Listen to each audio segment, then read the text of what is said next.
Hi everyone. So this week is apparently mental health awareness week, and I wanted to make a video for the longest time about how you can help somebody who's suffering from a mental illness.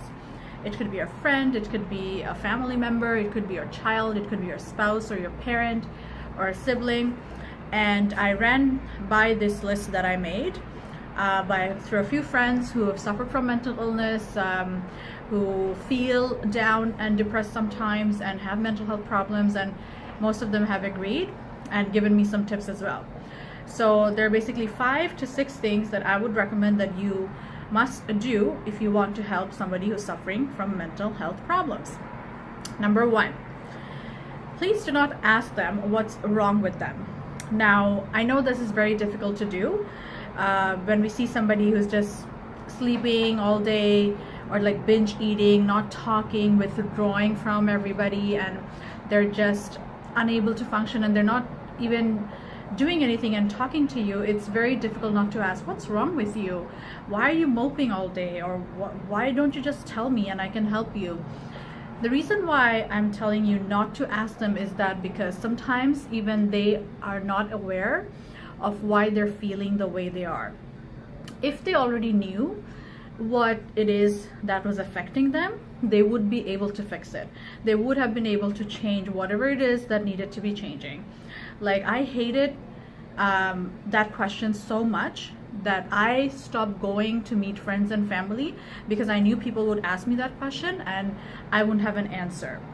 The reason why we don't have an answer is because the things that are happening around us that everybody can see is not what's causing the mental health problems. It's not what's causing the anxiety or the panic attacks or the binge eating or the OCD or the whatever it is that you're seeing the person is going through.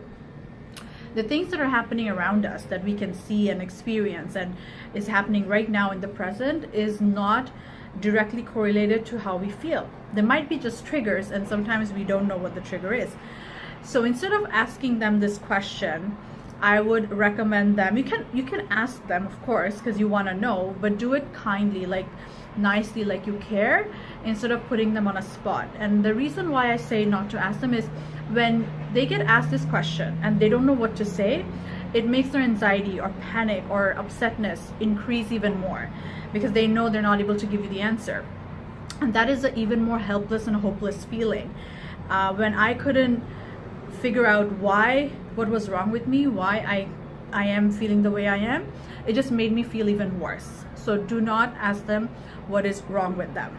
Number 2, if you really want to help that person who doesn't know what's going on, who's crying, who's feeling like it's the end of the world and they're not able to control whatever it is that they're doing, maybe they're throwing things in anger, maybe they're just crying all the time, maybe they're just, sometimes they get so upset they curl up in a ball and they start shaking. Maybe they're binge eating or they've stopped eating and they're losing weight. Just hold them in your arms, hug them, cuddle with them, make them feel physically that you're there. Talk to them with your kindest voice.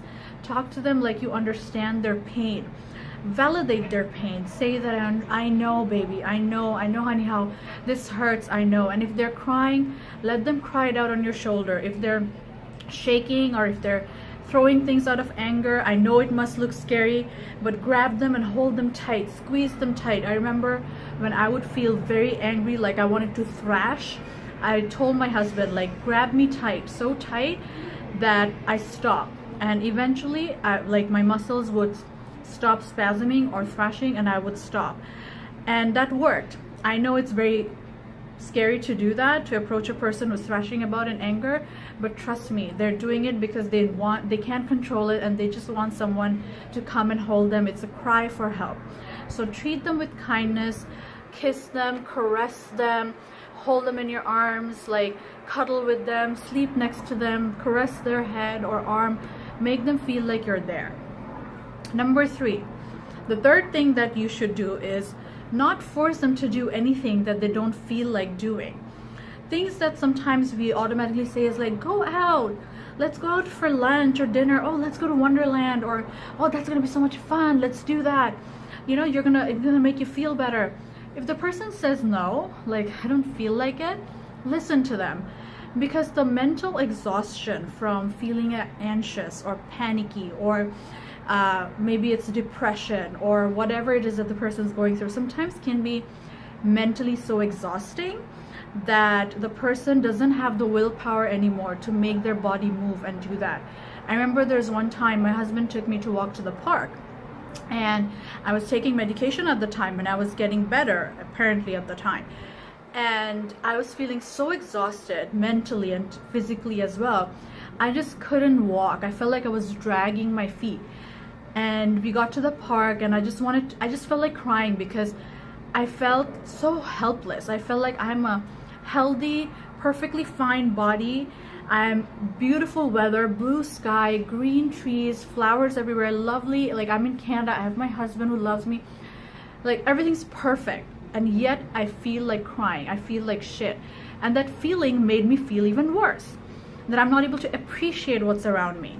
And we went to the park. I lay down on the bench, putting my head on his lap, and I said I want to sleep. And he took me home, and I fell asleep. So if you force them to do something they don't feel like doing, and when they go and they're not having a good time, that just makes them feel worse, because it gives you the realization, it makes them feel like things that they used to like doing before, they don't enjoy it anymore, and that's just a no-no. Number 4, help them do their chores. If you know somebody suffering from a mental health problem and they're unable to do their laundry, clean the house, cook, do groceries, think that they're physically incapable, they're a physically sick person, and go over and help them do their chores, do their laundry. Just go talk to them. If you don't feel like talking to them, clean their kitchen. Just like do a quick vacuum or do their dishes. Just take them some food, think that they're physically, not only mentally, but physically incapacitated as well during that time. And these tasks that we do it so easily, like laundry, cooking, getting up to take a shower, brush your teeth, it is so difficult because you don't find meaning in any of those things. You lose reason. Why do I have to brush my teeth? Why do I have to shower? Why do I have to eat? Why do I have to do anything anymore? So help them do their chores. You have no idea how long this goes. It makes the person feel they're cared for. It makes them feel like they matter. So this is very important. And number 5, finally, take them to therapy. Not just the doctor, take them to therapy as well. And you should take them if the person is feeling hesitant, they're not able to make decisions, if they're that far gone. Do some research, look up a few therapists, try out a few therapists as well. Usually psychotherapists and psychoanalysts, psychologists, sometimes the first appointment is free. So you get to try different therapists and see who you gel with, who thinks they can help you, and what is the mode of treatment they're going to use. Do a little bit of research, and as a friend or a caregiver, do the research with the person. Sit with them, look up some therapists, talk to them on the phone, take them. And like I said, not just the doctor, because the doctor is just going to give you medication and that's just going to make you feel better for the first few months, and then all of it's going to come back, I'm telling you. And of course, you cannot rely on a pill for the rest of your life. You need to figure out, the person who's suffering needs to figure out why they're feeling the way they're feeling. Once they figure that out, they can cope with it for the rest of their life without the help of a pill that you have to buy every month.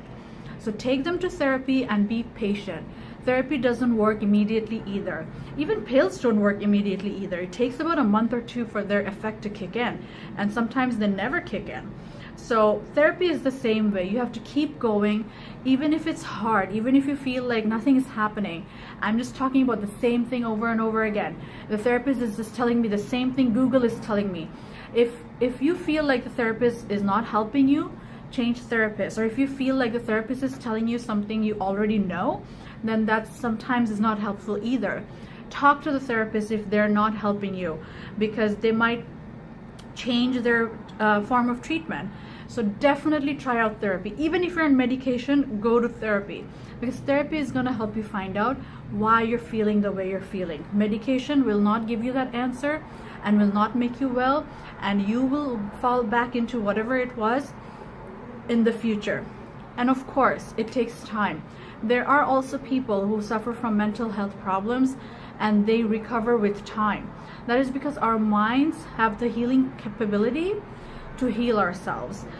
Medications only work like 25%, and the belief that, oh, I'm taking a pill or I'm going to therapy and I want to get well and this is what's making me well, that belief works 50%. So keep believing that you will get well, and this is not a permanent feeling or permanent emotion. Something has happened or something is happening that is making you feel the way you feel. Figure that out, and I promise you, you will get better. Because trust me, I was not what I am today, even this time last year. I have recovered fully now. Well, there's never always 100% fully recovered of anything, but I am definitely no longer suicidal or suffering like before. I don't feel like taking my own life. I don't feel helpless and worthless and hopeless all the time anymore. And that's because I went to therapy for 2 years and I stuck to it. And I recognize my triggers, and I even recognize today if I feel like, oh wait, my negative thoughts are coming back. Why is it happening? And if I'm not able to control it or negate it, I admit to myself I need help. So it's okay to admit that you need help, okay? So these are the top 5 things you should do.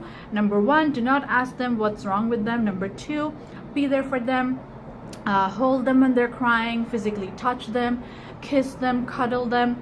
Number 3, do not force them to do anything that they don't feel like doing. Number 4, help them do their chores. Number 5, take them to therapy and give them the time they need, okay? Show this video to anybody you think is suffering from a mental health problem, and ask them yourself, are these 5 points helpful? Which one is it that you want me to do? Which one it is that I'm already doing? Do you want me to modify any of them? And see if it's been helpful for them.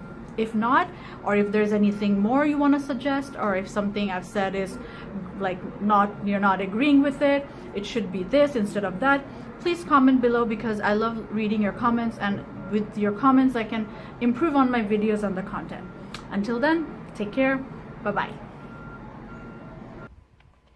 Brought to you by My Mind, My Health, because a healthy mind will lead to a healthy life.